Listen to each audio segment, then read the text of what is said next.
একটা হচ্ছে দৃশ্যমান কূটনীতি থাকে আর একটা হচ্ছে অদৃশ্যমান থাকে।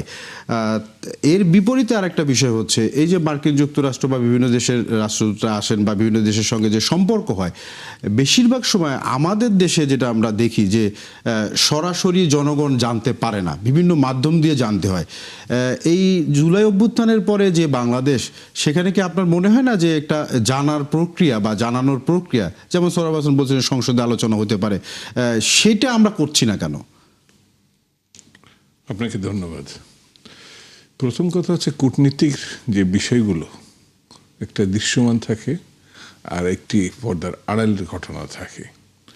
তো যিনি এসেছিলেন তিনি আমেরিকার বিশেষ দূত হিসাবে, আমরা জানি পার্শ্ববর্তী দেশে তার রাষ্ট্রদূত বটে।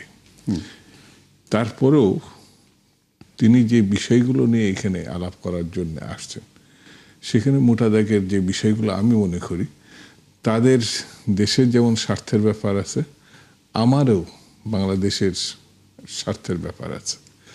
তো এখন ২৪-এর গণঅভ্যুত্থান পরবর্তী পরিস্থিতিতে অনেকটাই পরিস্থিতি কিন্তু পরিবর্তিত হয়েছে।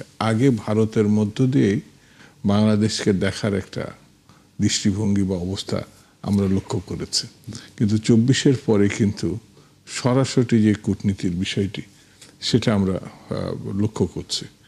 তা আমার কাছে যেটা মনে হয় যে এখানে একটা ভূ রাজনীতিগত একটা বিষয় আছে, চীন মার্কিন একটা ব্যাপার আছে। অর্থাৎ আমাদের মাননীয় প্রধানমন্ত্রী কিছুদিন আগে প্রথম যদিও মালয়েশিয়ায় গেছেন, তারপরে চীনে গেছেন। তো এই সফরটা অত্যন্ত কূটনীতি সুলভ ছিল। মালয়েশিয়ায় আমাদের প্রচুর দেশের মানুষ ওখানে কর্মী হিসাবে আছেন। তো স্বাভাবিক সেখানে আমাদের প্রাইম মিনিস্টার যাওয়াতে সম্পর্ক উন্নয়ন হয়েছে। আজকের পত্রিকাতেও দেখা গেছে আরও আমাদের মানুষ তো নেবেই, আবার রোহিঙ্গার প্রসঙ্গেও তারা ৩ লাখের অধিক নেবে এবং হয়তো মায়ানমারে ফিরে যাওয়ার ব্যাপারেও তারা হেল্প করবে। তো এই সবগুলো বিষয়ই কিন্তু কূটনীতির মধ্য দিয়েই তৈরি হচ্ছে, প্রেক্ষাপটটা তৈরি হচ্ছে। সেই প্রেক্ষাপটে যদি আমি মার্কিন যুক্তরাষ্ট্রের দূতকে সামনে এনে দেখি, তো সেটা অত্যন্ত গুরুত্বপূর্ণ, আগে আমি বলেছি। তো এই আলোচনাটা সবটাই আপনি যেটা বললেন, সংসদ বিদ্যমান সব আলোচনাগুলো প্রকাশ্যে হয়ে যদি দেশবাসী জানতে পারে খুব ভালো হয়। তো আমি দ্বিমত করি না আপনার সঙ্গে, বিষয়টা আলোচনার মধ্যে দিয়ে জানতে পারলে ভালো।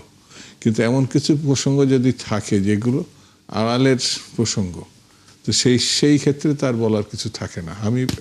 আমি যে দল করি সেই দল তো বিএনপি। তো সেটা আমারও প্রত্যাশা যে জনগণকে বাদ দিয়ে সরকার না, জনগণকে বাদ দিয়ে রাজনীতি না, তো জনগণকে বাদ দিয়ে তো কূটনীতি হওয়া উচিত।